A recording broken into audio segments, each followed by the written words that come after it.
Hello, everyone. Welcome to our 76th weekly meeting of the Carl Jung Depth Psychology Reading Group. Tonight I'm going to start out with a brief 4-minute video which contains a topic on speaking in tongues, which I wanted to discuss this evening for openers. And I'll start with that short video, and then I will come back to you and we'll talk about that. And so here is the video. Please let me know in chat if you cannot hear me or hear the video. I'm reading today from Liberating the Heart, Spirituality and Jungian Psychology by Dr. Lawrence Jaffe, pages 118 to 120 of Dr. Jaffe's book in a section called Individuation and the Holy Spirit, Pentecost.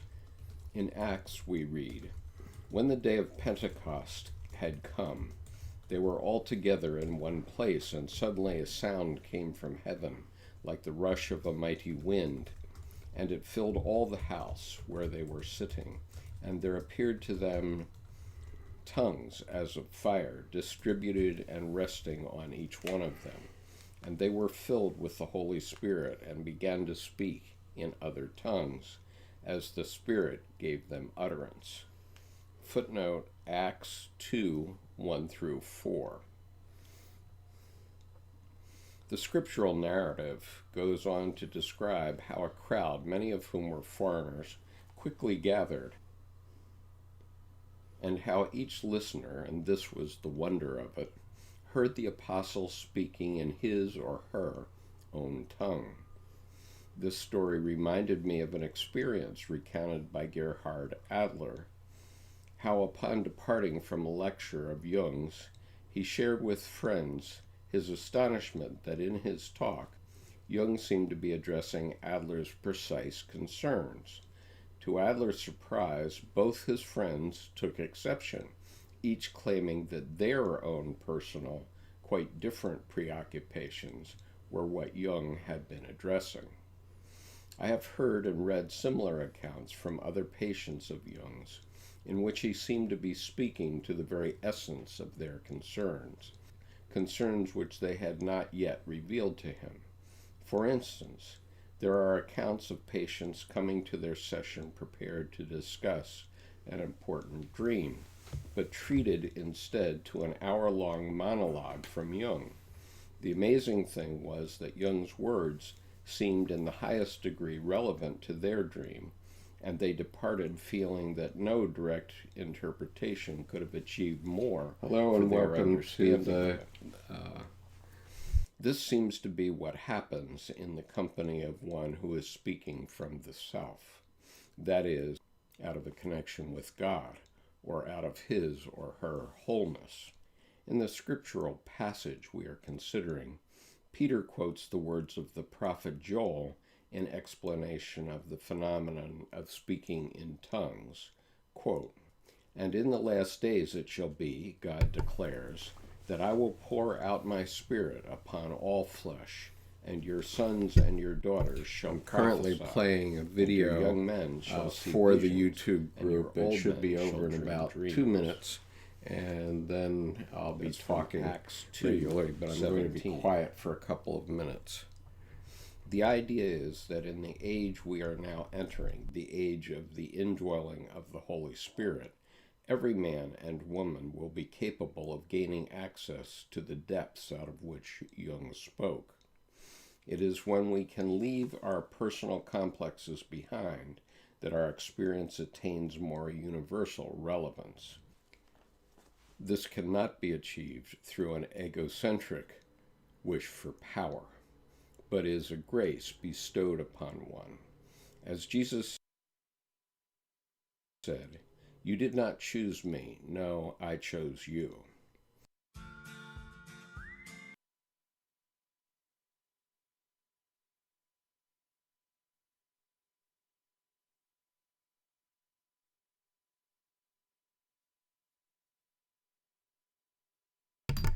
Okay, there you have it. Speaking in tongues. Now, for me, I I do not know what the fundamentalists are doing when they're speaking in tongues. I've observed a few fundamentalist events, either on YouTube or live. I participated in one in Singapore live once, and I did hear people speaking in tongues, which to me sounded like a lot of gibberish, so I didn't understand what was being said. And so I can't really speak to what they were saying, or what they thought they were saying. But I can speak to my own experience in terms of dealing with Dr. Jung's work and speaking from the self, or apparently from the self. Because what I've found as I've gone forward in this group, and D. Lara here can confirm this, sometimes it's hard to remember what was said during the group. And whenever that happens, I know I've spoken from an unconscious place. Is it the self? Well, I can't say, and I probably shouldn't say in order to maintain my humility, but it seems so, because when I later look at the videos, I mean, very often over the last 2 years, when I would leave the group session at the end of the evening, I would think back and I would say to myself, I can't remember a single thing that's been said all evening in my conscious mind. And then the next day I would listen to the video, and it would turn out, hey, you know, that was pretty good, actually, what was said, and that was interesting. And sometimes I would cut it out, but most often there were some good bits of wisdom or discussion on the video. And so you probably have the same experience yourself. In other words, you go out with a girlfriend or a boyfriend, and you talk all evening, and at the end of the evening, you can't think of what you had talked about all evening. And to me, that means that you're communicating at a very deep level, at an unconscious level, and that unconscious level is creating a bond between you and the other person. Obviously, Dr. Jaffe felt that Dr. Jung was often speaking from that place and also writing from that place. And so we've discussed before how I feel whenever I'm stressed out for some reason psychologically. If I go and pick up any Jung book and start reading what Dr. Jung said, it calms me down, and it makes me feel like I've had some time with the therapist to straighten me out, even if the material doesn't speak directly to my immediate issue. Somehow it seems to at a deep level, and I can't really say why, but I have a small problem in that my camera arm is right in front of the chat, and so I have a hard time seeing what people are saying. And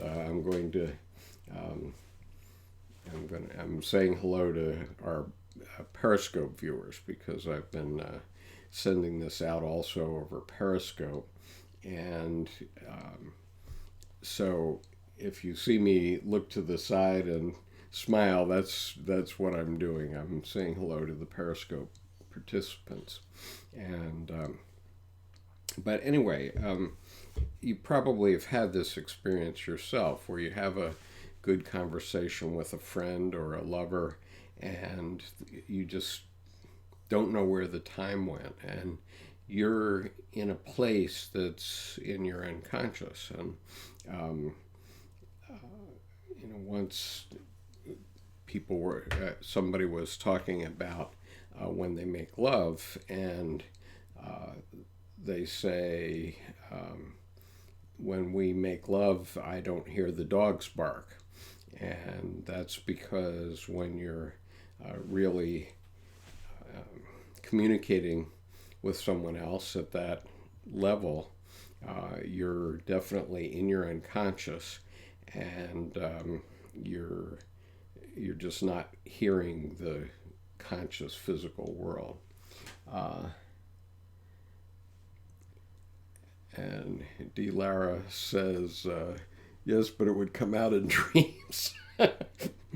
Yes, sometimes it does come out in dreams, and it sometimes comes out archetypally in dreams. And I certainly can acknowledge that observation. And Miles says, seriously, though, the tongues were real foreign languages, not gibberish. Well, I mean, in fairness, Miles, we weren't there. And I don't, the way the Bible puts it, the Bible suggests that there was some magic going on.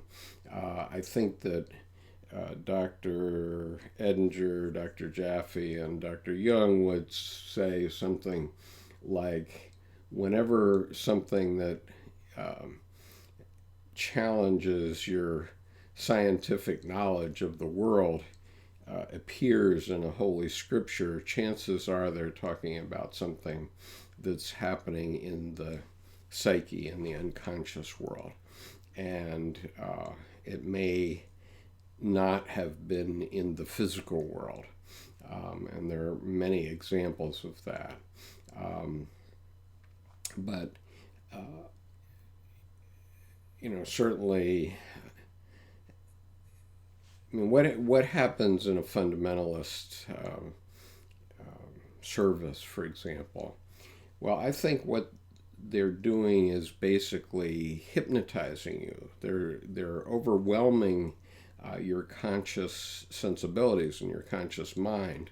And the biggest example that I ever had, and I've had a few, but the biggest example was in Singapore, where I was in a sort of a tent revival with about 5,000 other people. And they were doing all kinds of things. I mean, they were pulling snakes out of baskets, and they were creating the wave like you see at a NFL football game. And all those things are a type of hypnotic induction. And the way hypnosis works is the hypnotist puts ideas into your head until your conscious mind is overwhelmed, and then you're receptive to suggestions of various kinds. And they do it in different ways, but it seems to me that when people are just yakking gibberish, they're making the viewer, the audience, say, why can't I understand this?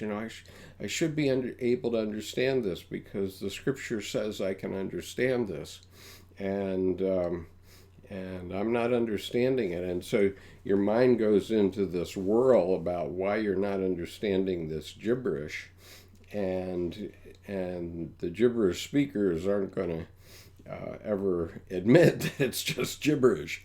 But what it does is it is one thing that interferes with your consciousness, actually. And then, obviously, these people, once they've induced you into a trance-like state, then they can suggest anything they want, and they build great temples with it, among other things. Now, that's not always bad. I'm not saying it's always bad, because all group meetings, even a regular church service or a football game or a soccer game, things like that, also have that effect, because they create a participation mystique, is what Dr. Jung used to call it, based on what one of his mentors said about it. I don't remember the mentor's name just at the moment, but in any case, it creates a participation mystique. And so Dr. Jung used to say that 100 admirable men in a room create one blockhead. And why is that? And the answer is that they all make decisions based on the lowest common denominator in a group, and they don't think for themselves, because nobody wants to be the protruding nail that gets hammered down. And so, anyway, so goes my observation anyway. I could be wrong. But I do think that this speaking in tongues, at least the way Dr. Jaffe is talking about it here,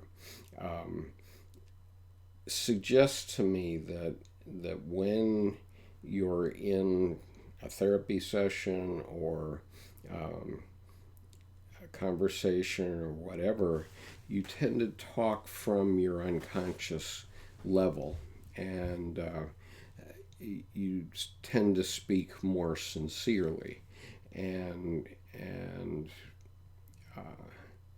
certainly I think I try to do that based on I'm just staring into a camera right now, and so I'm trying to be as sincere as I can be, and I'm not holding my watch up and saying pay attention. I'm not doing that, but in a way it becomes inevitable when you go to a movie. You have the suspension of disbelief, and so for the 2-hour period of the movie, you forget everything around you. You forget your car that's parked outside, and you don't think about family members that didn't come to the movie with you, and that sort of thing, and you're transported to another place, and that's a kind of hypnotism also. And it also happens when you read a novel. I mean, I think all of us have had the experience of reading a book and then seeing the movie from the book. And the movie is always less, let's say it's less rich than the novel. The novel is better than the movie, usually. And the reason for that is that in a movie you can only do so much in 2 hours, but in a novel, you can read it at your own pace.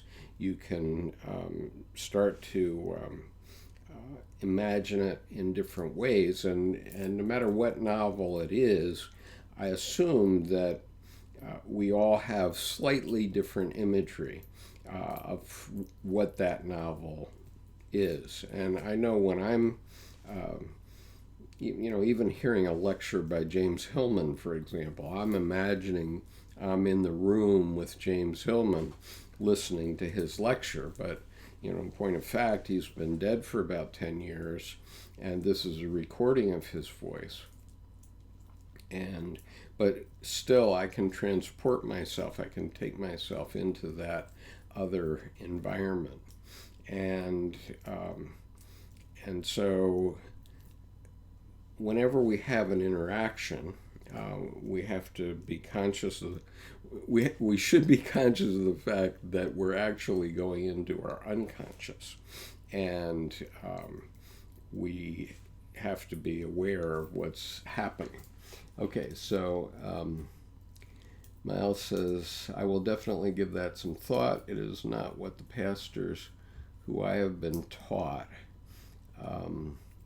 Miles says, supposedly the disciples were magically able to talk in the foreign language of those they were addressing. That's fine, Miles, and, I'm not going to challenge any of your personal beliefs, but I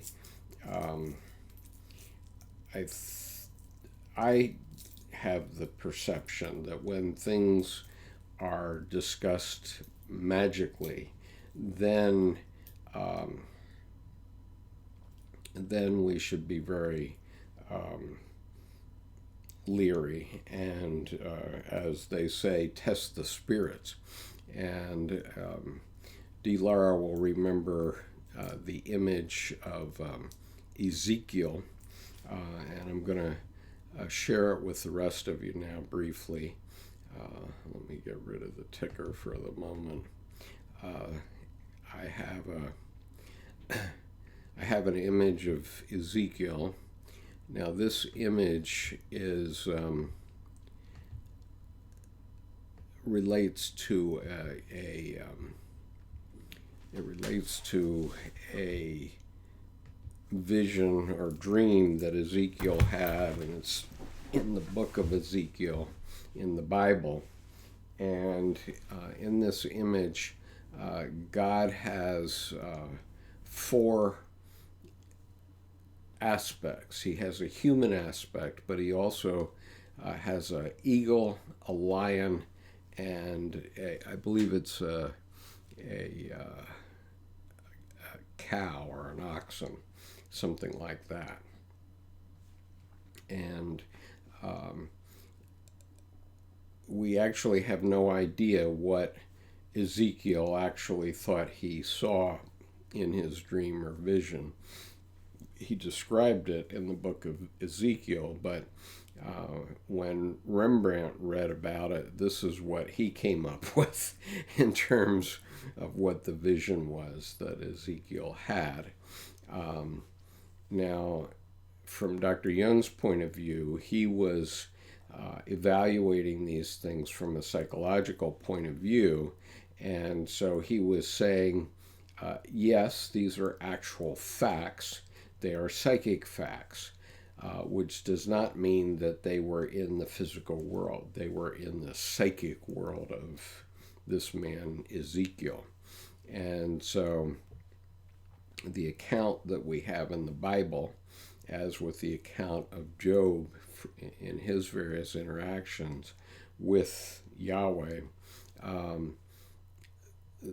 those are honest accounts based on what those people saw at that time, and they were simpler people who hadn't been exposed to the scientific method at that time, about 2,000 years before the scientific method really got cooking.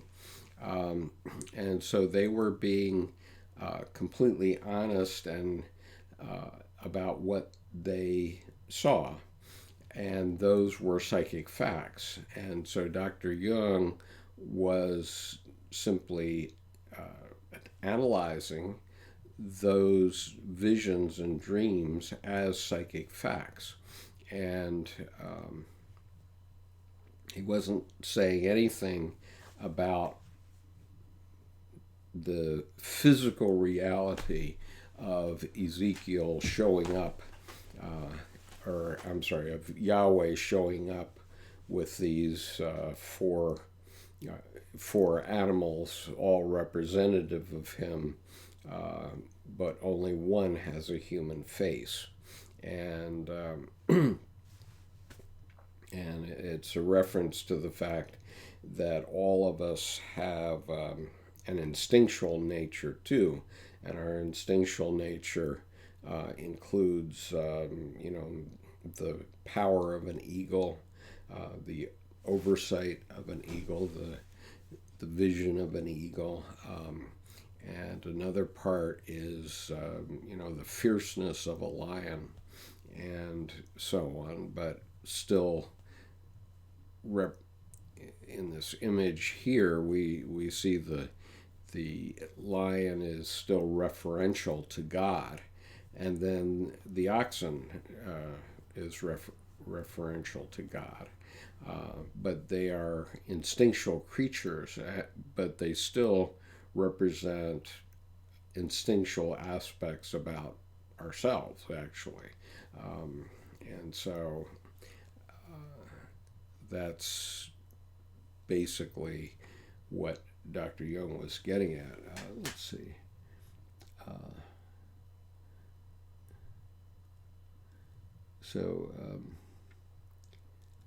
So Miles says, please do, challenge is good.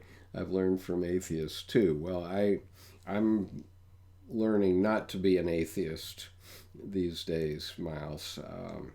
But my understanding of the biblical stories and of the life of Christ and so on has changed quite dramatically since I have been studying Dr. Jung. And I think for the better. I think I'm becoming a better Christian.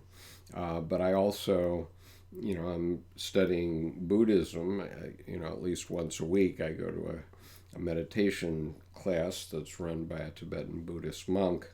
And I try to make comparisons between what Dr. Jung was saying, what the Buddhists were saying, and what the Christians are saying. And what I understand from that is that I won't call it belief, my knowledge of God has become enriched by all of those traditions now, as I see that they all have an interplay. And we had a interesting question here. Let me just see. Miles says, the pervasiveness of deception is beyond my ability to grasp how bad things have become. Challenges what it will take to get to the truth. Yes, and I see important truth in indigenous peoples too, as well as Jesus. Well, absolutely. But I'll tell you what, before I get to this question that came up from one of our regular members here in Annapolis, let me go to the issue of the dragons. Because Louis LaFontaine, who maintains a wonderful page on Facebook that has more than 62,000 members now. When I joined it in 2005, it had about 4,000 members, but now it has about 62,000 members, believe it or not. So these are all people that at some level are interested in the work of Dr. Jung. And Lewis keeps himself very busy putting out various aspects of Dr. Jung's work over years. And so one of those came in this morning, and it was, let's see if this is going to, what's going wrong here?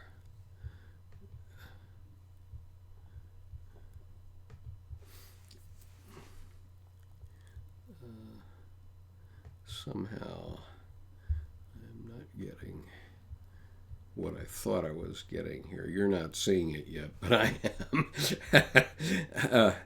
Let me try one more time. I think I'll just remove it and retry.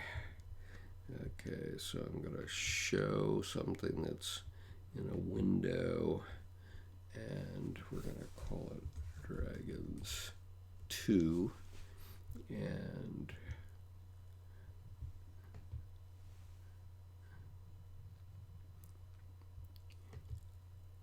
okay, I think I've got it now.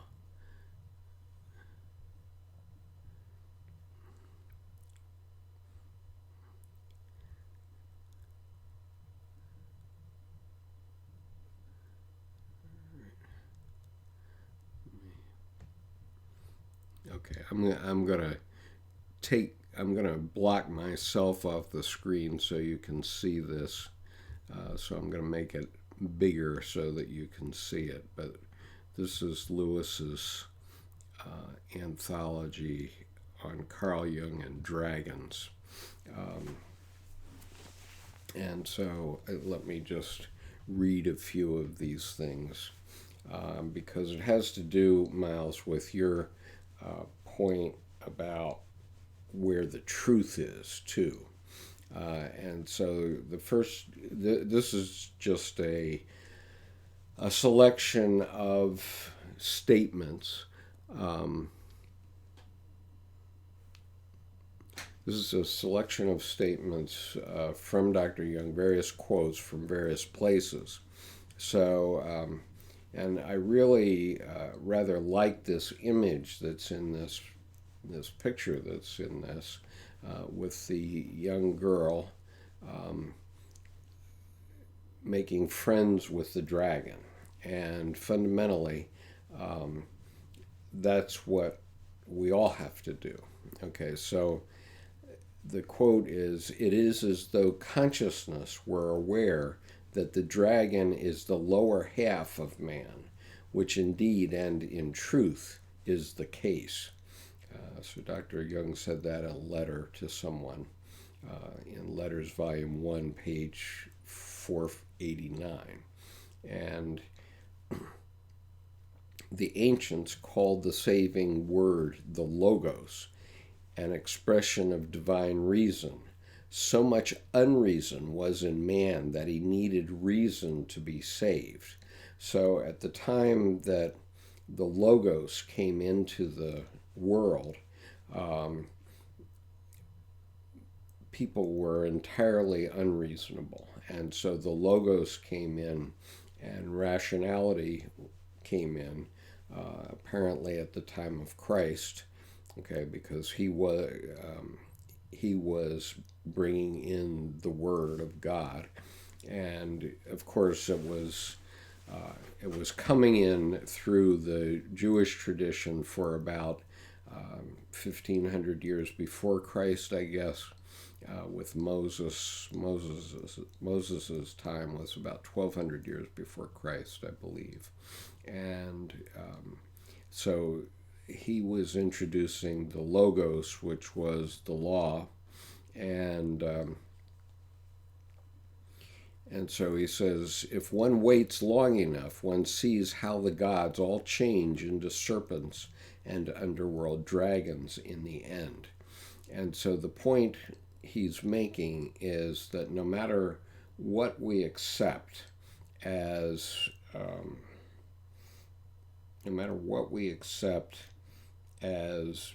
gods for now, whatever they are, this too will change. And it changes because things move around in the unconscious, let's say, and that's an issue of the opposites. So he says this is also the fate of the Logos. In the end, it poisons us all.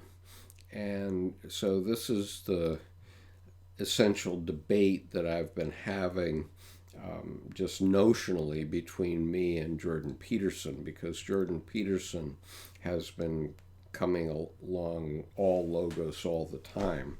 And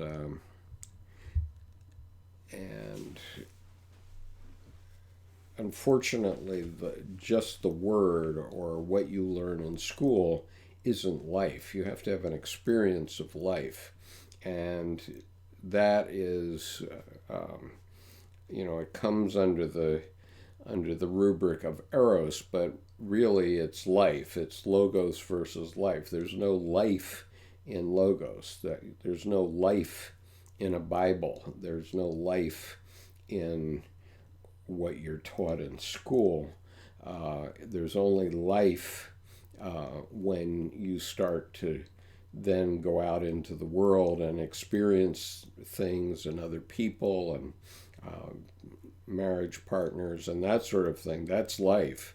And so then maybe the logos can help you, but maybe not. And you have to make a judgment based on that. Now, the benefit is that we have education to help you along the way, but it doesn't necessarily always help. And so Jung goes on, he says, in time we were all poisoned, but unknowingly we kept the one, the powerful one, the eternal wanderer in us away from the poison. And so what I would say is that intuitively, I think a lot of us know that the logos isn't perfect, because if we listen to the logos that gets spewed out on our television screens every night in cable news hours, I think a lot of us know that we're not getting the truth out of those words. And so we know better, and this is going to be reflected in what the collective unconscious does with that in our next election. And so we spread poison and paralysis around us in that we want to educate the world around us into reason. So here we're educating the world, and yet what we need at home is to realize that we also need our souls, and we've basically jettisoned our souls, I mean, very largely, and so now people have as an objective having a Mercedes in the driveway or something like that. That's their God. But then they find out that God needs to have its oil changed regularly also. So anyway, Dr. Jung says, my friends, it is wise to nourish the soul, otherwise you will breed dragons and devils in your heart. And so, this relates, I think, to another passage of Dr. Jaffe's book that I read, which was, I'm going to take this aside,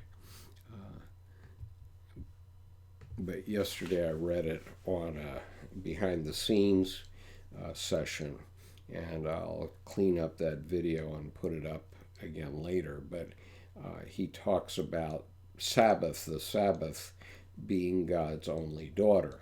And his point is that the physical world will consume all of our time. There's always something to do. There's always, there's always leaves to blow, or a lawn to cut, or dinner to make, or whatever it is. And then we don't take time for ourselves. And so what Dr.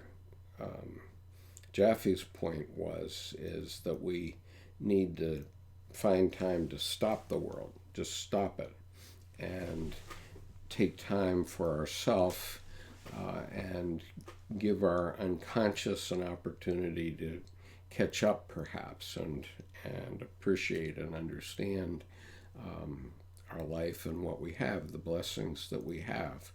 And if we don't do that, what happens is we just go off the deep end.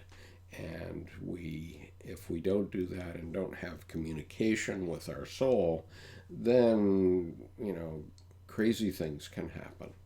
I had a neighbor that had been a very successful businessman, but he, when the crash of 2008 took place, he committed suicide.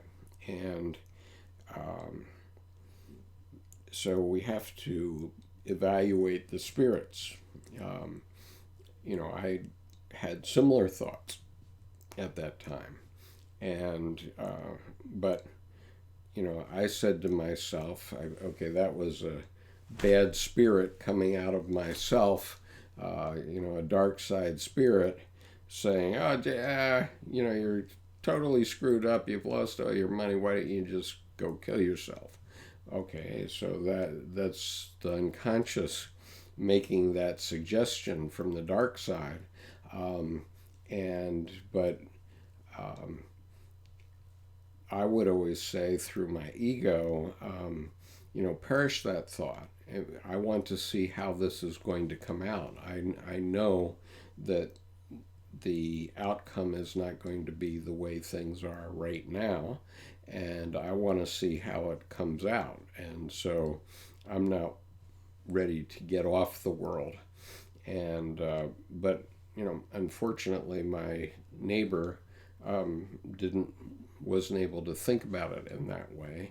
And we have in the United States now, we lose something like 22 young men and women a day to suicides from the U.S. military. So this is young people in the U.S. military or recently out of the military who have committed suicide.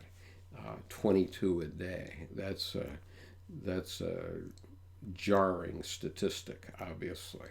And so obviously this spirit that says this thing to people has to be recognized for a dark side spirit. And you have two streams coming out from yourself. One is light and one is dark. And this is what Dr. Jung's point is about individuation, that you're having to make decisions for the good.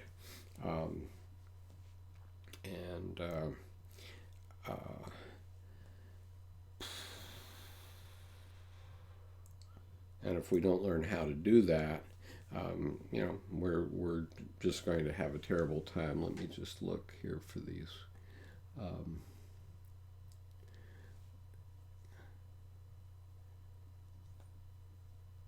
So Miles says computers to update, but won't for some unknown reason, passwords that don't work, etc.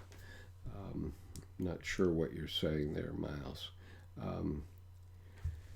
Good attitude is to embrace life, even accept the shadows as part of the journey. Absolutely. So anyway, I had a question from my friend John, who is a local member,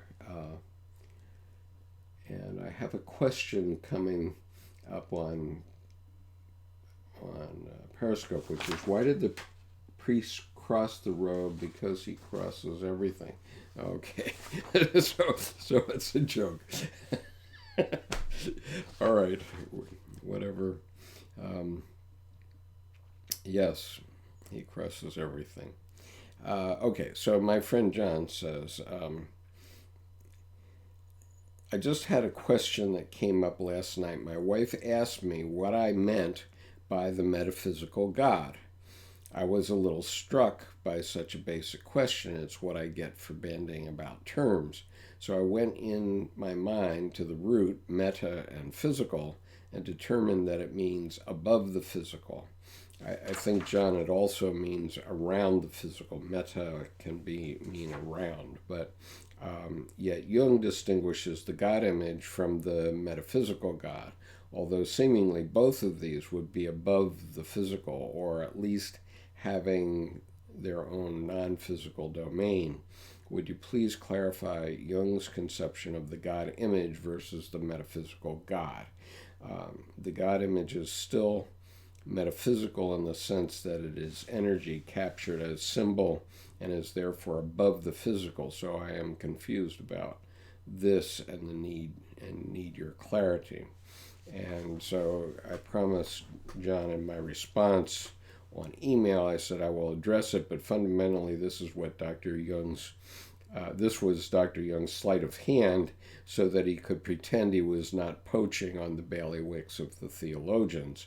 Of course he was, because everything psychological is also metaphysical, as you correctly say. The difference really came down to what Dr. Jung could show empirically versus what he couldn't. Okay, so it hit me last summer that everything psychological is metaphysical, okay, because the things that we have in our visioning and that sort of thing, there's no way to actually observe those things. We have a bunch of chemicals running around in our brains, and we have neurons that connect various parts of our brain and so on. And scientists are very far from being able to, for example, image a dream. Let's say, could we image a dream? No, we're not close. And so, as Dr. Jung said on video once 60 years ago, we know nothing about the unconscious. We know nothing about it. And so I made the rather arrogant statement, which I now withdraw, but I'll tell you what the statement was. I made the arrogant statement that that everything psychological is metaphysical also, and Dr. Jung called it the God image and not God. But he also said that we cannot differentiate between the God image, which is the self which he could identify empirically and discuss empirically, and the metaphysical God, the God of the theologians. And so I said, well, I'm just going to call it God because I'm not a theologian and I'm not a psychologist, and so why should I differentiate? But and so that was a kind of arrogance that I took up after reading Edinger's book, The New God Image. But I'm going to withdraw that because, first of all, we don't want to break Christianity. We want Christianity to become more meaningful, and for the symbols and metaphors within Christianity and within all of the religions to become meaningful to all human beings.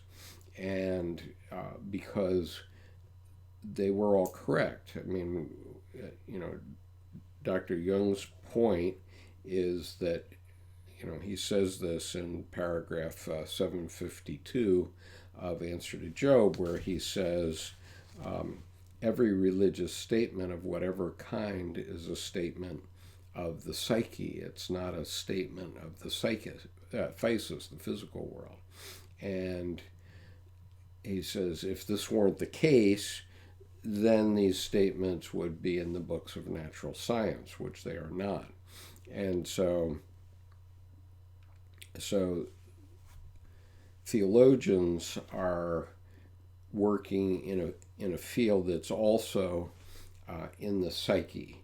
But Dr. Jung's differentiation was that the items that are in the self, the God image, which is an archetype which he identified through his work with patients as a psychiatrist over 60 years, and his own psychic experiments on himself, not only presumably during the Red Book period, but later on in his life. He said he evaluated over 80,000 dreams, he thought, in his career as a psychoanalyst. And in doing that, he found lots of commonalities among people from every country. He had patients come to him from many, many different countries. And so he found certain psychic images, certain psychic facts, religious in their feel, in the psyches of many people. And so that was an empirical finding. As Dr. Edinger pointed out, and I have made available to all of you through the link that's on this video right now. I think if you look, let me just double check, but I think it is. If you look down the page where it says our subscribers are urged to watch the Edward Edinger interview at American Jungian from 1994, and then I give you two links. One is a link to the actual YouTube interview, and the other is to my transcript of that interview. And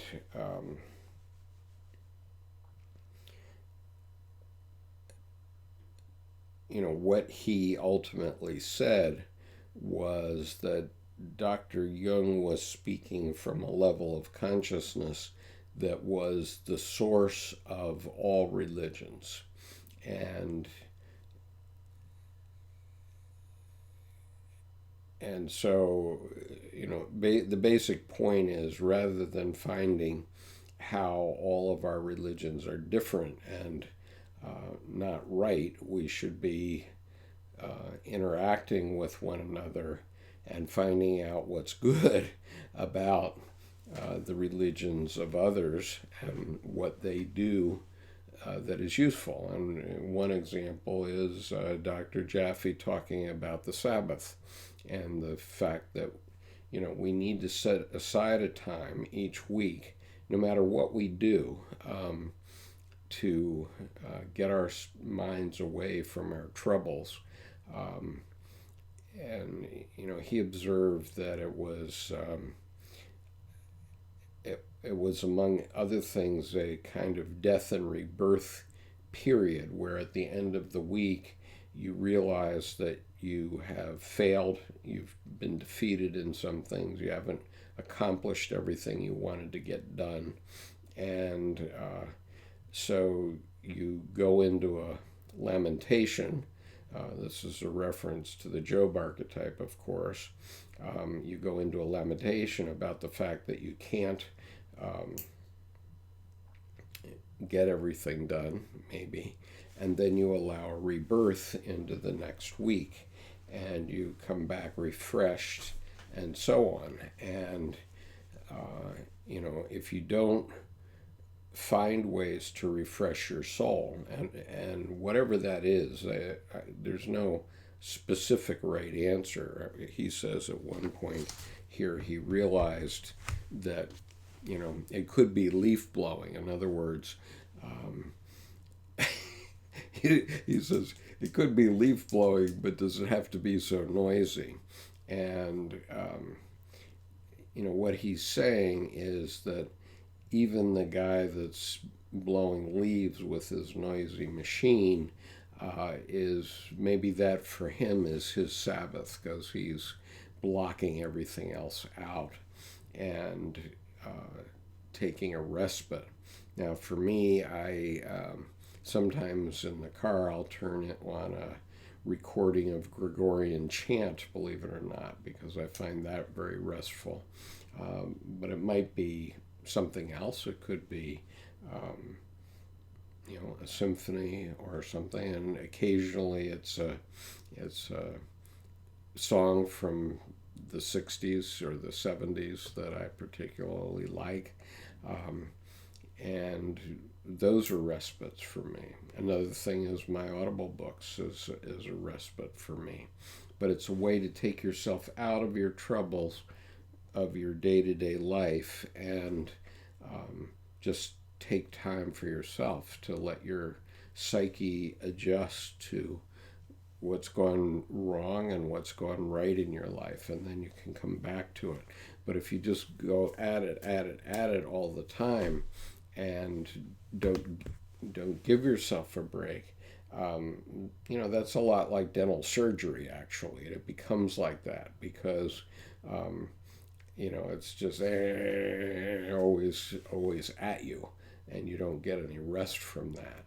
And so anyway, let's see. So anyway, going back to this metaphysical issue, obviously everything in the psyche is metaphysical. And what Dr. Edinger was saying in that interview was that Dr. Jung had to invent a whole new way of going at science, because in-depth psychology, you can't solve for X. I mean, there's no way that you can hold all other parameters constant and solve for this one thing, and therefore that's going to prove for you some scientific fact.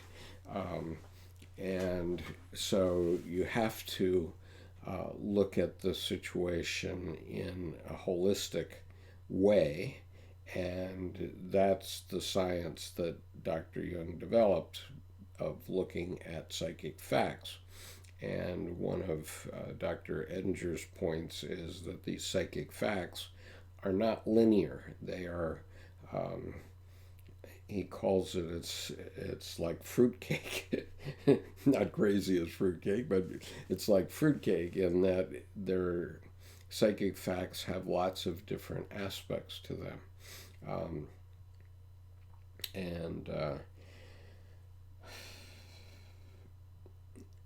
Today, my Rinpoche was talking about the Buddha nature, and he talked about, and amazingly, almost every week when I'm in this class, there is something that's synchronous with what I'm looking at in Jungian psychology. So this week I had been looking at this Sabath issue just yesterday, and what the Rinpoche says is it's like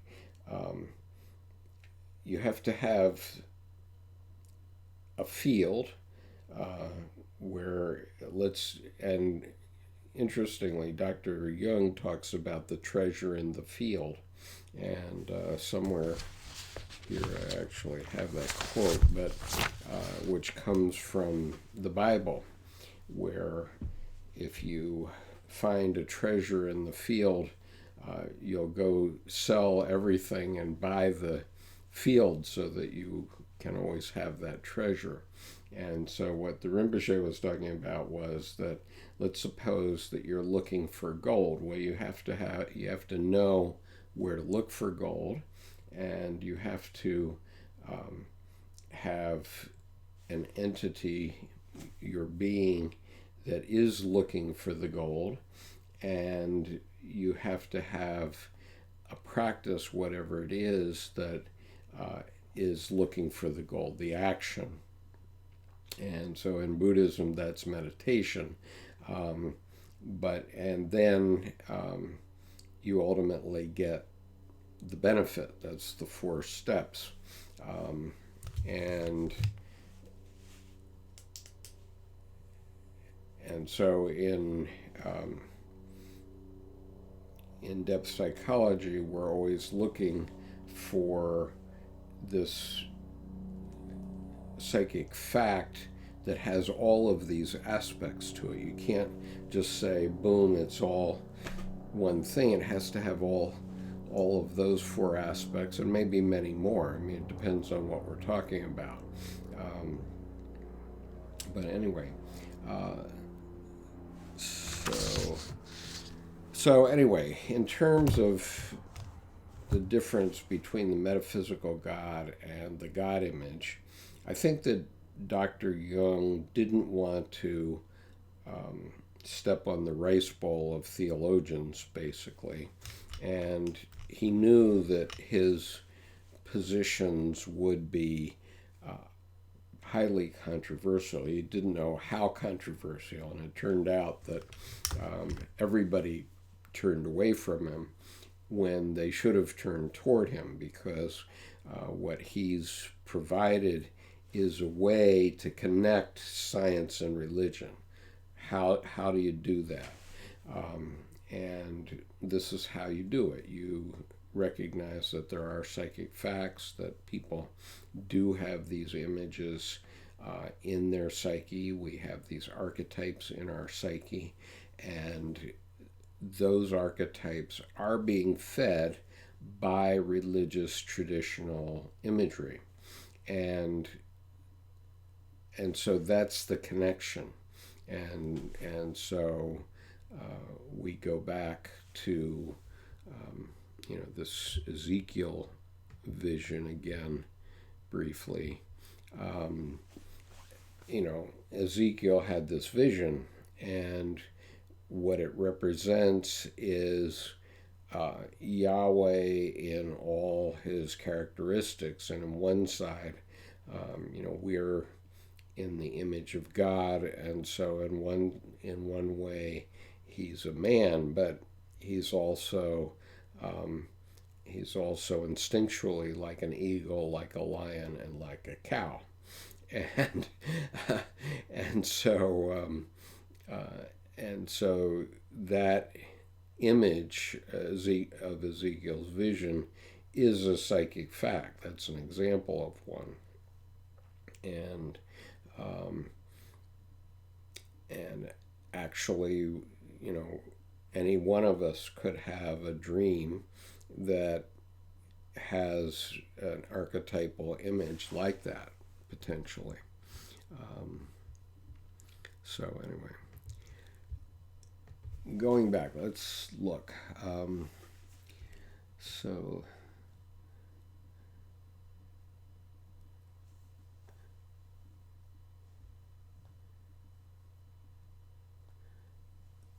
So Miles says, good attitude is to embrace life, even accept the shadows as a part of the journey. Certainly that's true. But we always have to remember to test the spirits, because the spirits, the self, is communicating to us from an instinctual place, and that instinctual place has within it the opposites. And so the point about developing a strong ego is to be able to differentiate what is useful and what is not.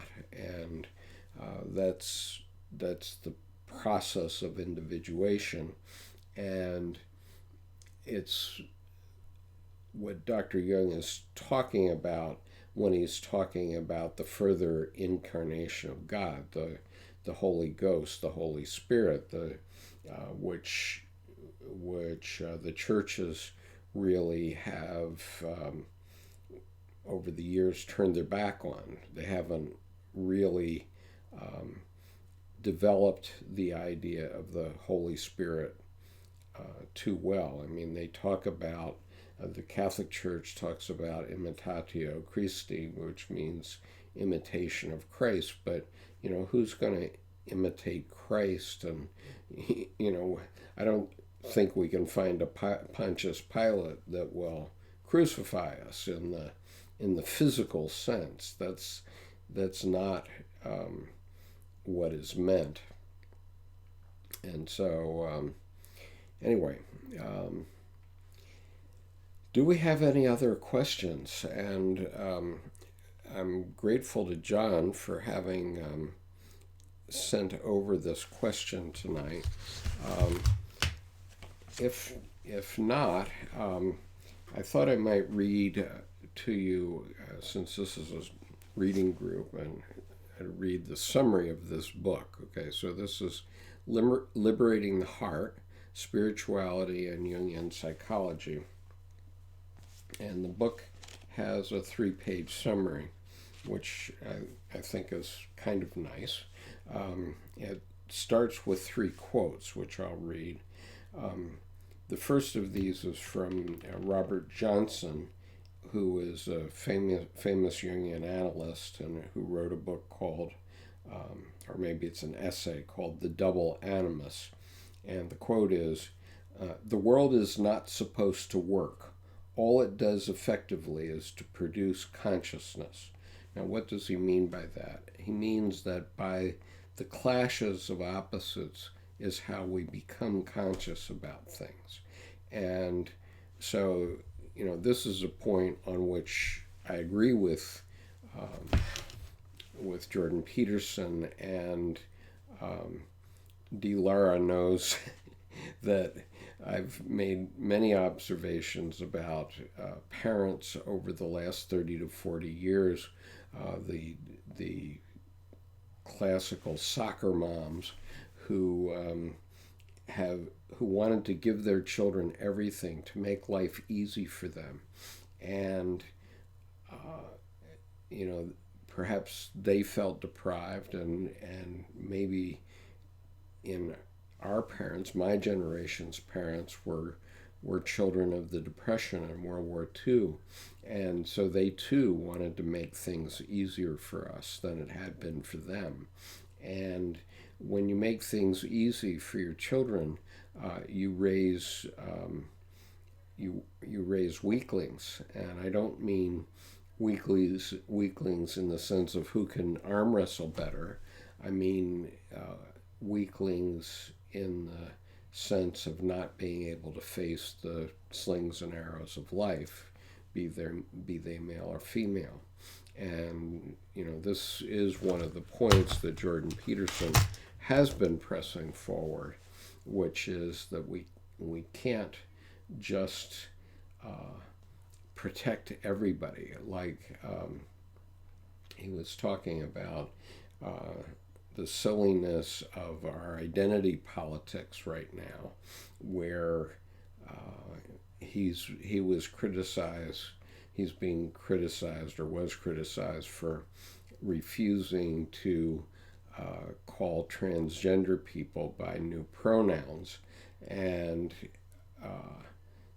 his point, and the issue was, these people say they are offended by him refusing to do that. Well, the reality is people need to be offended, because the world is an offensive world.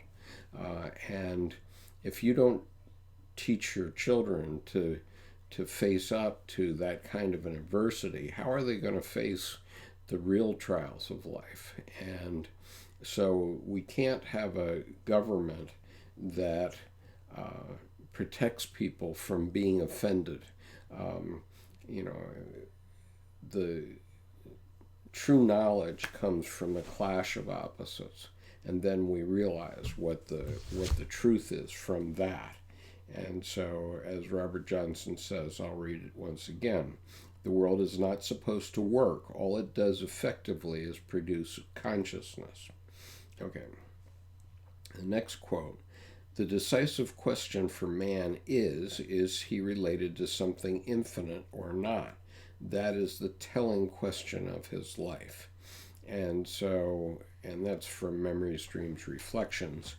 And, obviously, Dr. Jung felt very strongly that we have to find meaning in our life. If we can't do that, then, okay, I guess we might as well go run off the cliff or whatever it is. But there is meaning to life. And one of the issues that was raised in one of these books I've been reading, it was certainly raised in Jung's Red Book for Our Time, but the point was that our problem is that our religions keep looking back toward the Pentecostal events 2,000 years ago, and they aren't trying to look forward to where the Spirit is heading.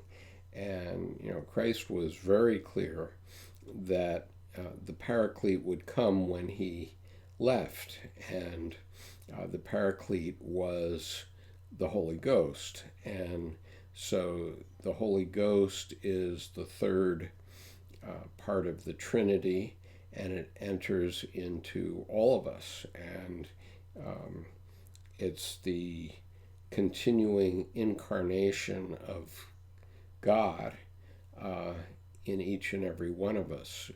Christ wasn't the only one or the last one. He was the second one. And all of us, if we understand what this lesson is that we are all made in the image of God, and we are making godlike decisions, and we are literally incarnating God as we go forward. And whether that is the metaphysical God of the theologians, I think it would help Christianity hugely if we start looking at the world that way, instead of thinking that God is out there, a place where we know he is not, because we have infrared telescopes that look all the way back to the Big Bang now, and there's no God out there per se. I mean, yes, in the sense that there is God in everything. Yes, there's God out there, but God is not in a place where we can identify. God is within us, and we need to start to understand that fact. And if we do that, then when we make decisions, and we make godlike decisions, then we can at least understand the import of those decisions. For example, as I've often used the example of the traffic laws, where if you roll through a stop sign, or you speed more than 7 miles over the speed limit, you're making a godlike decision, and that is a decision that can interfere with other people's lives more probably. Okay, in other words, government has determined what speed limit is proper for this particular roadway, and if you exceed that speed limit, you're setting yourself up as God. And if you then cause an accident while you've violated that physical world rule, then you've made a godlike decision, and that godlike decision might take someone else's life. And so that's you doing that as a proxy for God. The next quote is, "The work of sight is done. Do heart work now." And that's Rainer Maria Rilke from Turning, a poem of his called Turning. Okay, so reading on here. "It is the thesis of this book that C.G. Jung will be remembered by future generations, not primarily as the founder of a school of psychotherapy, but as one who brought to suffering humanity a new redemptive understanding which restores meaning to our lives. What is valuable in Jung's psychology will relatively soon, I think, be assimilated into the mainstream of depth psychology and psychotherapy. I refer to such contributions as the treatment of the patient as an equal, the reverent approach to the psyche, an unequal depth of understanding of dreams, complexes, and other unconscious material, and a knowledge of psychological typology. This will leave still untapped Jung's religious message, or metapsychology, which the distinguished Jungian analyst Gerhard Adler considered his most important contribution. Jung's religious Jung's religious message, the essence of his psychology, continues to be overlooked or misunderstood even by some Jungians. Edward Edinger condensed Jung's message into a single sentence. Individuation is the ongoing incarnation of God for the purpose of divine transformation. In other words, our human attempt to be as conscious as possible has effects upon the unconscious background of the cosmos. This myth, which was Jung's personal myth, grants unprecedented importance and therefore meaning to our actions. This in a time when the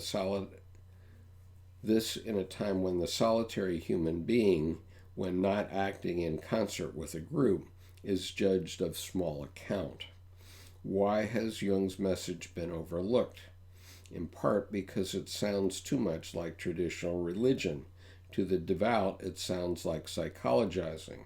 To those not contained in traditional religion, it sounds like regression to a childhood way of looking at things which, with distress and relief, they renounced long ago. Words like God or Christ have deep positive or often in our day negative childhood associations. These may hamper us from understanding religious images in a more illuminating way, that is psychologically. Psychological understanding provides the bridge between religion and science. Thus, ironically, both the religious and non-religious, theology and science, have neglected Jung, whereas his intention was to create a bridge between them. If informed by depth psychology, we reread the scriptures, we discover that they are filled with images and stories still alive in our psyches today.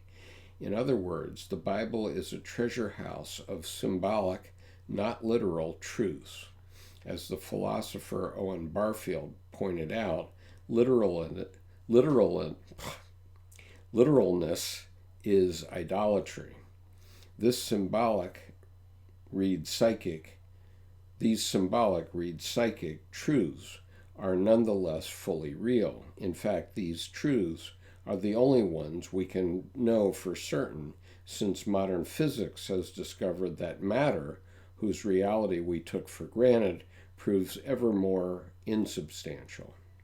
If we accept Jung's and Edinger's translations of biblical material, with which all Westerners, like it or not, have a conscious or unconscious affinity, into psychological or experiential language, we receive a double boon. We are able to understand Jung in a deeper, more feeling way, while at the same time the biblical images, which for many had seemed irrelevant, become imbued with meaning. This psychological language also puts us in touch with the roots of the Western psyche, the collective unconscious. As we approach the Aquarian age, we move under the influence of a new myth, which we have called the psychological dispensation. This ruling principle supersedes the Jewish and Christian dispensations and requires us to forge an individual conscious connection with unconscious contents, which in the past were projected into religious images. In the Jewish dispensation, a group, the Israelites, were bound to God in a covenant. In the Christian dispensation, a single figure, the God-man Christ, was bound to God as his child. Now, in the psychological dispensation, we are each bound to God, who is incarnating in us. This process is called individuation, the central theme of this book. My hope in writing a book as personal as this was to convey to the reader that the ideas summarized above are not to be taken intellectually only, that Jung's ideas refer to psychic facts, which it was his life's work to identify, and that his ideas grant dignity and meaning to the individual only insofar as they are lived or experienced. Okay, so I've been reading the summary of this book, Liberating the Heart, Spirituality, and Jungian Psychology by Dr. Lawrence Jaffe. Let's see, any more comments?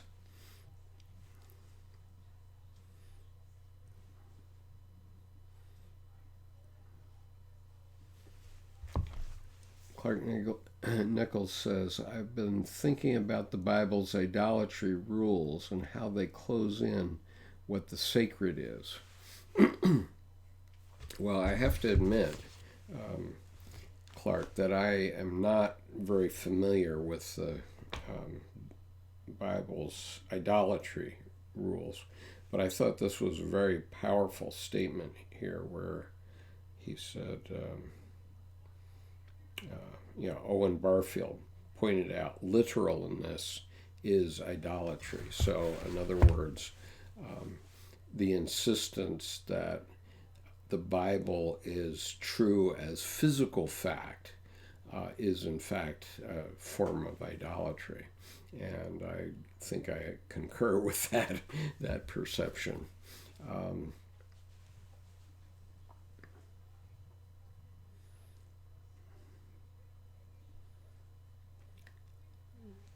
Clark says the Doukhobors, I'm not sure what that's a reference to.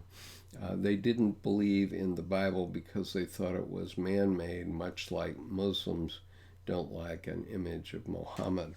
And Muslims definitely also don't like an image of Allah because Allah is everywhere, and Allah is not a man, as Dr. Jung pointed out in Answer to Job. I see. They didn't go to church either. Well, that's interesting. I mean, I think of the Quakers. Both my parents went to Friends Central for high school, which is a Quaker school in Philadelphia. And for Quakers, a service is going into the meeting hall and people speak as the Spirit moves them to speak. And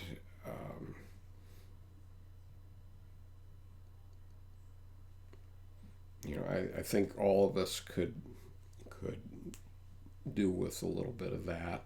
I mean, in a sense, that's what I'm doing by doing these various sessions for people, is I'm moved to speak. Obviously, I don't have very much interaction or very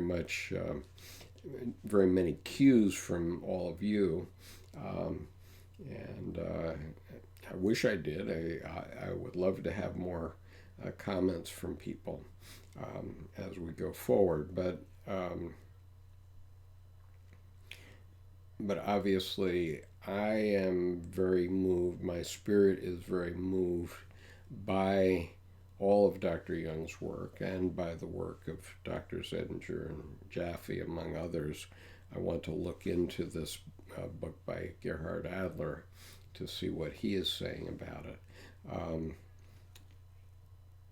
But I am obviously moved. My spirit is moved to do these things and create this YouTube channel. And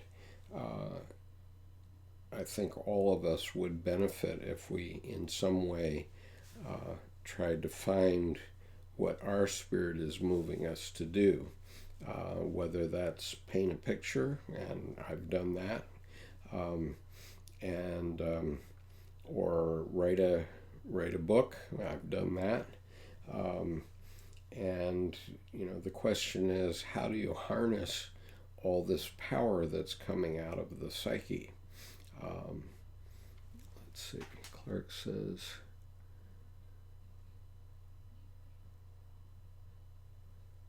so the goal is really to limit what counts as sacred. I don't know whether you mean in the church or within the individual. I think that from Dr. Jung's point of view, he would say that all of it is sacred because everything coming from the self is of God.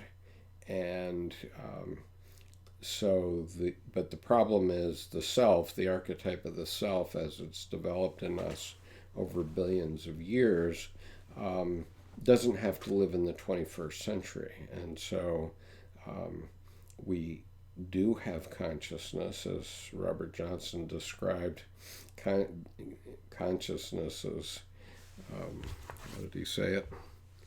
He said, the world is not supposed to work. All it does effectively is produce consciousness. Well, the way it produces consciousness is by things bumping together. And then we have to decide for the good. And if we weren't all mostly deciding for the good, we would have been extinct long ago, actually.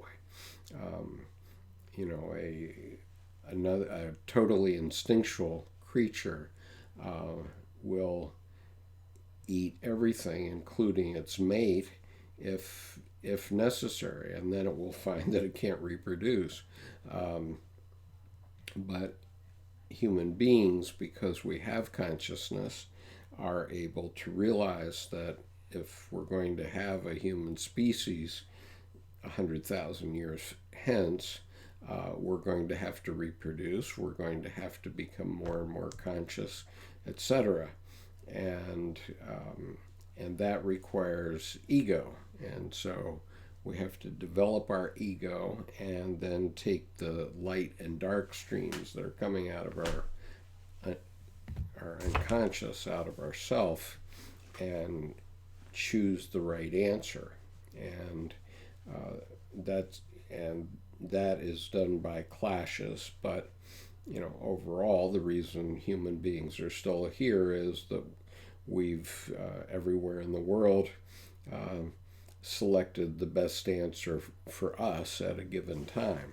Now, that has shown different results in different parts of the world, obviously. Those things develop differently in different parts, and the blessings that the United States especially, but also Canada, has had is that we have taken people from every culture and every race and so on, and we've clashed them together, and every time a good idea comes up from any of the groups, we all adopt it, and when the bad ideas emerge, which they do, we crush them out of the system. This is a long-term process. It's not a process that happens overnight. So when we make a mistake, sometimes it takes a long time to correct.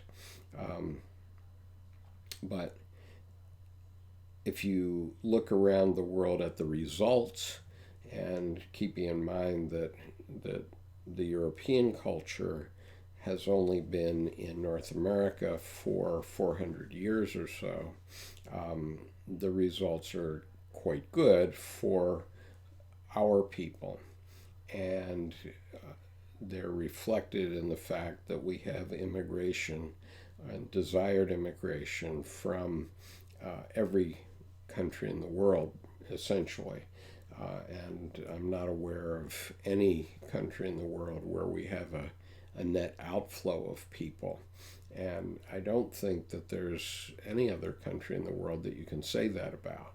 And so that reflects at an unconscious level that people from every society have decided that, for all our warts, whatever they are, and they are many, we're still a very good choice for a place to live and a place to raise a family and to have progeny going down through the generations. And this is why I'm always optimistic about especially the United States, but also Canada, although Canada needs a lot bigger population. But, Canada is doing the same experience. To a lesser extent, the UK did it because the UK did accept people from their Commonwealth countries over the years, but obviously the UK has limitations in terms of land mass and that sort of thing. So, this is, in my view, I think if I understand Dr. Jung and Dr. Edinger correctly now, in my view, this is the emergence, the literal emergence of the collective unconscious, which is the emergence of the God image. Let's see if I can find, I was hoping I could find the image that I used last week. Let's see here. Yeah, here it is. Okay, so this is from Dr. Jung's letter to David Cox, which you can find on the homepage of the YouTube channel, in which Dr. Jung finally put his cards on the table and said, well, when modern people come to see me, they're perplexed because they don't understand what religion is talking about. And so he makes these equivalencies. And if we take God as the unconscious within ourselves, but also the collective unconscious, and the collective unconscious as it manifests in every country, in every society, every group, there's a collective unconscious that emerges, but the overall results show where God is emerging more, and then Christ is a model for the self and how to deal with the issues that we should all be facing. Incarnation is integration, the integration of these ideas. Salvation is individuation, is being able to bring the opposites into ourselves, and we become the vessel, the vessel of the Holy Spirit, where we are containing the opposites within each one of ourselves. And then the crucifixion equals wholeness, where the difficult part is recognizing that there are things that are tearing us apart all the time. I've been experiencing them just today. And so as those things tear us apart, they don't make us imitate Christ. We don't have Caesar out there anymore, but we have other things in our lives that tear us apart one way or another, whether it's disobedient children or whatever it is, and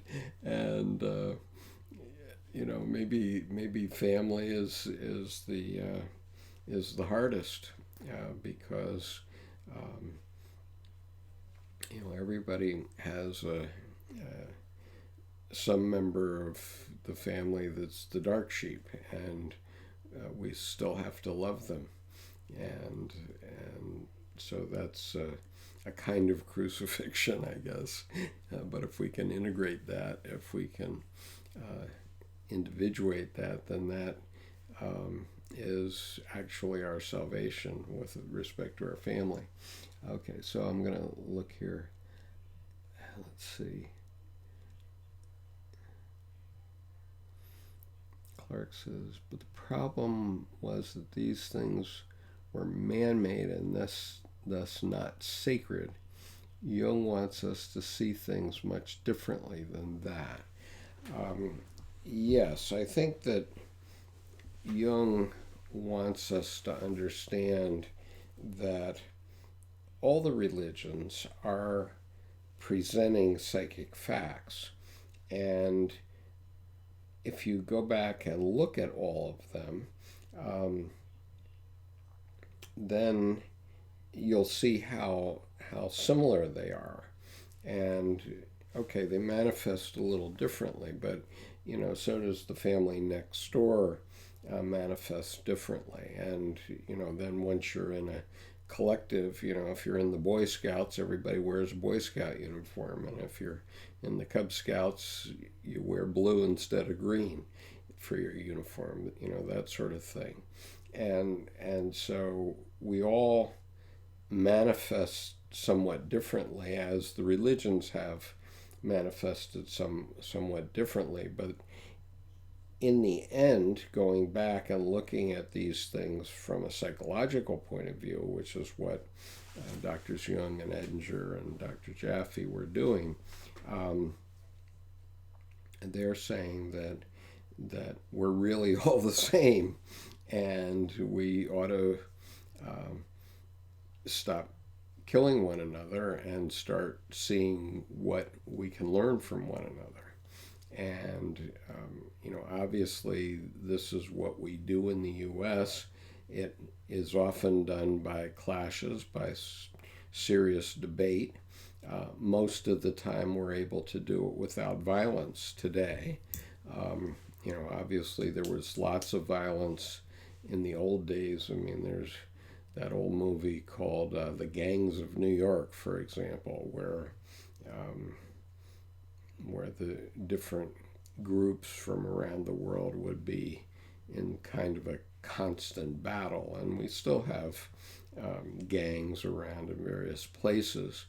But the reality is that our society does work, and it's not perfect. Nobody's claiming that it's perfect, but it seems to be the desiderata of a lot of people around the world. And if we just wanted to open our borders, I'm sure we could double our population very quickly.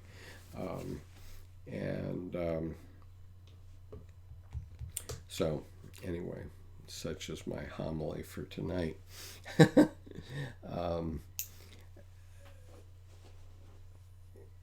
Anyway, are there any questions that or Jungian books that you would like for me to discuss in future sessions? You don't have to tell me right now, but I'll put the ticker back up. I should have done that earlier, but I'll do it now so that you can have reference to my contact. And you can also contact me by writing skip.conover@gmail.com, and there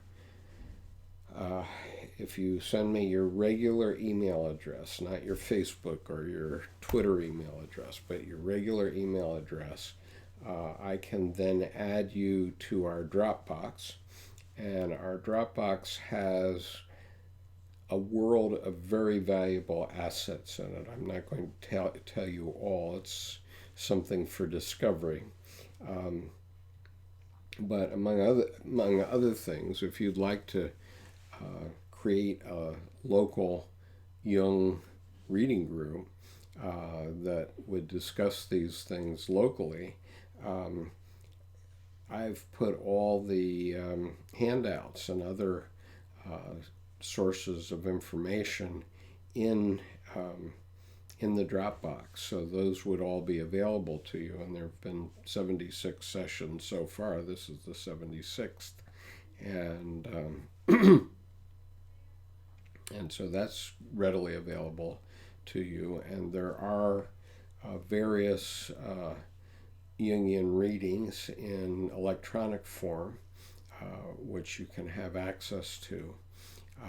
And so all you have to do is write email to skip.conover@gmail.com, and I will be happy to make the Dropbox available to you.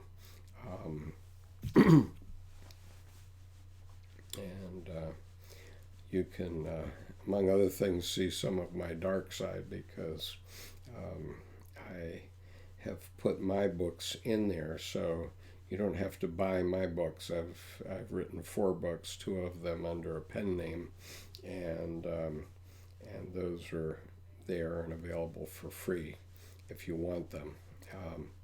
And so, let's see, I'm running out of voice, so does anyone have other questions or thoughts that we'd like to discuss tonight? I'd love to have your ideas. I am doing my own study, obviously, every day, and so today's lesson was basically things that interested me in my studies, my own studies this week. But if you'd like to be reading ahead and understanding some specific aspect of Jungian psychology, one thing we haven't discussed very much about is alchemy. So that's a topic we could take up. Also, if you're interested, we are running a weekly group on Answer to Job.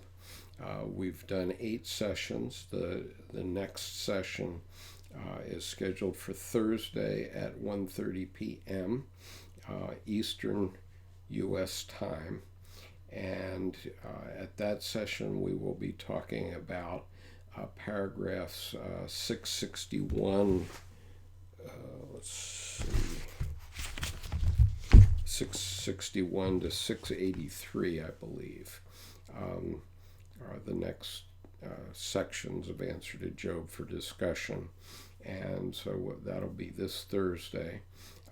All the previous sessions have been kept online as replays. So if you'd like to have essentially a graduate level course in Answer to Job, you can go back and watch those sessions. So I am holding the Thursday time frame, Thursday at 1:30 time frame, aside for specific readings that we're doing in a very I guess logos-oriented manner, but I'm keeping the weekly group meeting, this group meeting, available for issues that you'd like to discuss, and lacking issues that you would like to discuss, I will be bringing along things that I find are interesting and useful. But, you know, if you want something that is more important for you, then please do let me know what would interest you. So Clark says, so consciousness is a reactionary creation of the chaotic state of the world.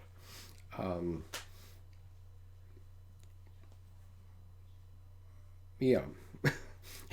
Basically, what Dr. Jung was observing were that there were these opposites, and when the opposites came together, a third thing would emerge, and that third thing was, thesis, antithesis, and then synthesis.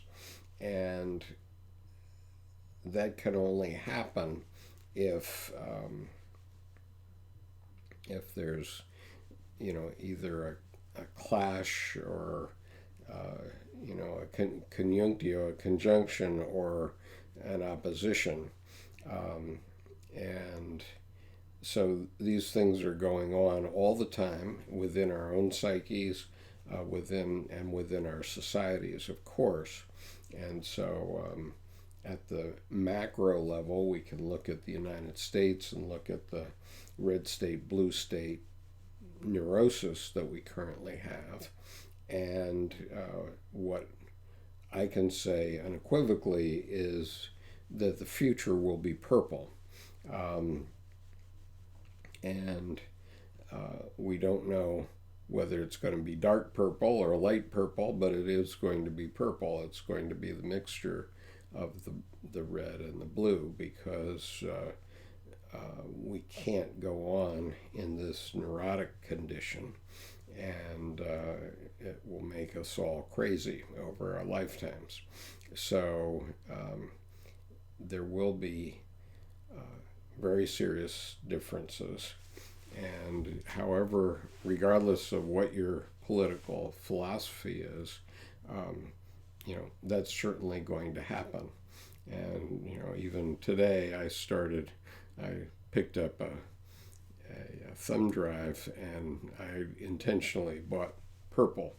And you'll often find me wearing a purple shirt because that's kind of the way I think these days, that we have to find the synthesis between the thesis and the antithesis. So what does Jung think of morality? Well, now, that is an issue. But that question is really a question for each of you and for each of us. And that is that there is no longer a clear guideline from our religions.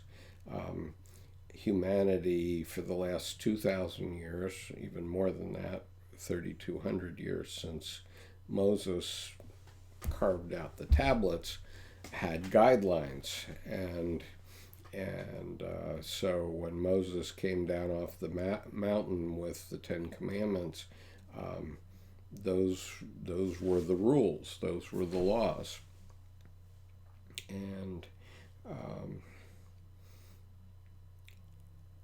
And what we have been seeing lately in the United States is that the current administration wants to break not only, or I'm not going to say break because that's too political, but they want to change a lot of the rules. And some of those are rules like whether you can dump toxic waste in a river, and some of those are moral understandings that we've lived with for generations, and some of those are expectations of how women, for example, think that they should be thought of in the future, because it's quite apparent that the feminine principle is coming through in human life everywhere, not only here. Even in Saudi Arabia from June, women are going to be allowed to drive, whereas they weren't allowed to drive up until then. And so the feminine principle is having an impact on society everywhere. And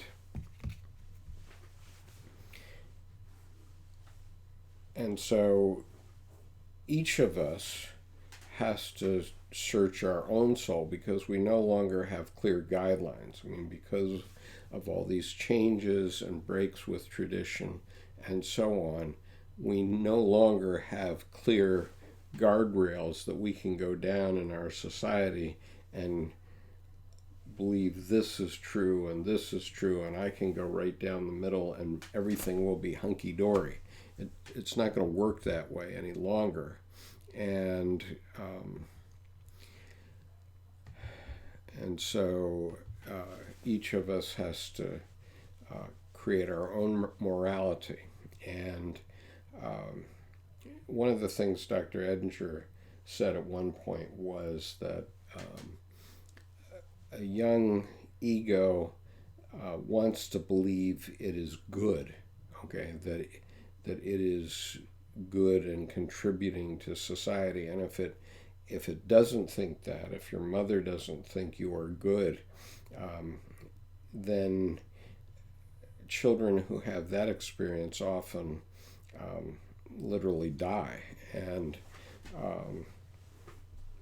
so we all have a perception of what good is, about the difference between right and wrong, about what the golden rule is: do unto others as you would have them do unto you. All of those ideas are fairly common across the human spectrum, but we all have to decide what good is, and obviously there are very big differences in that. I have a friend who owns 50 weapons, and I said, and he thinks it's good to have 50 weapons. I said, what do you need 50 weapons for? You can only use one at a time, and if the country wanted to come and get you, they would come in an armored vehicle with much bigger firepower. So what are you thinking you're going to protect yourself from the government? That's really not very smart. And so we have to wake up and recognize that okay, it may make sense to have one firearm for your personal protection. There might even be a justification for two, one a pistol and one is a long gun, in terms of personal protection. But beyond that, it gets a little bit weird, and certainly for deer hunting, you don't need a AR-15. That's really not very sporting, and if deer hunting is a sport, you're not much of a sport if you're going to the field with an AR-15. And so I hope you're eating all the meat if you're doing that. Anyway, is there any Jungian analysis of the book of Genesis anywhere? The book of Genesis per se, I think it's peppered through a lot of places. It's certainly mentioned frequently in Aeon, and it's been an awful long time since I read Psychology and Alchemy, but I do recall that Psychology and Alchemy is really a history of the human psyche, and so you might find it there. There is an Edinger book, though, which I recently got, so I probably can tell you the name of it here just a moment. Yep. The lectures.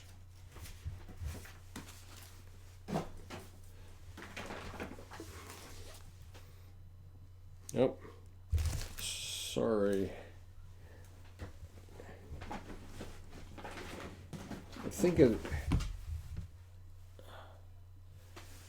have to find it because it's in my heap, and my heap has gotten out of control. But I think it's called The Christian Archetype by Dr. Edward Edinger. And so if you want to see, detailed things about religious analysis, I urge you to the books of Dr. Edinger. And these books that are companion books to Jung's books, like the Aeon lectures and the Mysterium lectures and so on. Those are very good books for that purpose. But there are a few that Dr. Edinger wrote that aren't strictly parallels to Dr. Jung's work. And I think one of those is the Christian Archetype. There's another one which is interesting, which is called Archetype of the Apocalypse, by Dr. Edward Edinger. This is a very interesting book. But all of his are, and also The Creation of Consciousness. This book by Dr. Edward Edinger is also quite interesting, and I would urge you to read those books.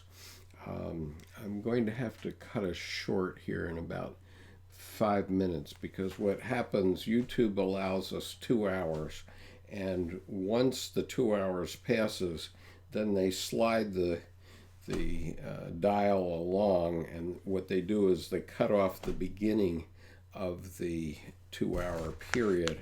And so I had that happen the other day when we went 2.5 hours, and I had to go save the recording because it didn't come out very well on the replay.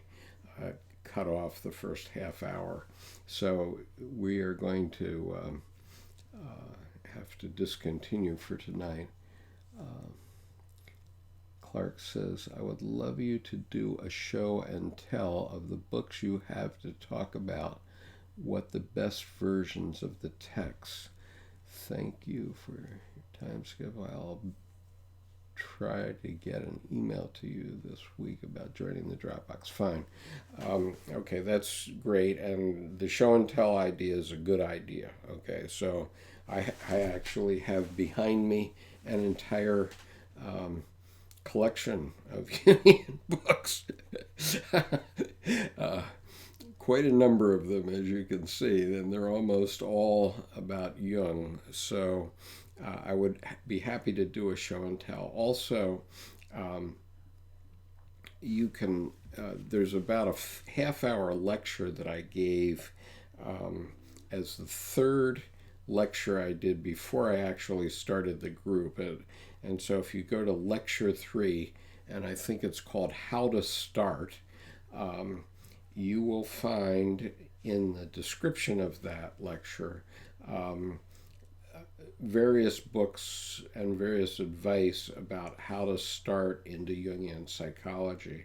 I urge you to take a look at that because obviously Dr. Jung's work can be overwhelming, and if you just dive in the middle of Mysterium Conjunctionis, you're probably going to sink, not swim.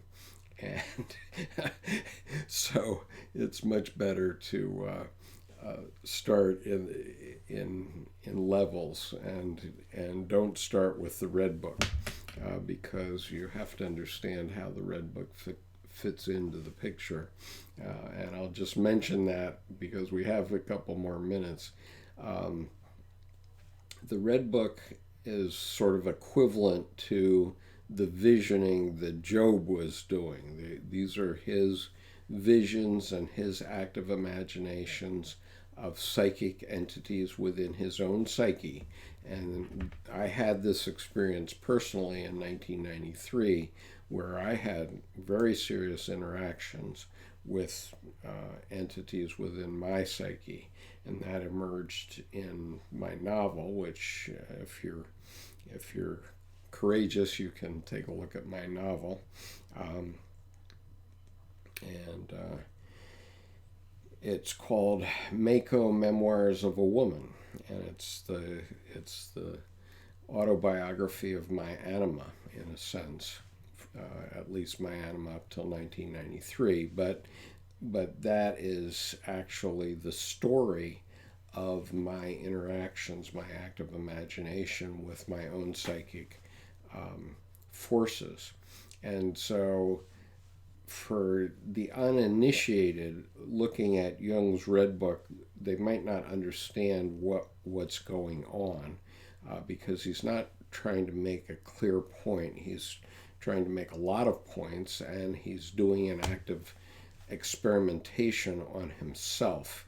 It's only later on in volume 9-2 of the collected works, which is called Ion, researches into the phenomenology of the self, that Dr. Jung really explains what was really going on in the Red Book. And I would highly also recommend this book, which is where I had it in my hand a moment ago. Yes, this book. If you haven't gotten this book, I urge you to get this book. This is Jung's Red Book for Our Time, and it's 18 essays by various Jungian analysts. And I am on my 2-hour limit, so I'm going to sign off now. I'll see you all either next week at 8 p.m. on Monday, 8 p.m. Eastern Time, or on Thursday at 1:30, or possibly at some other random time when I might do some reading. But thank you for coming today, and please come with your questions next time. Bye-bye.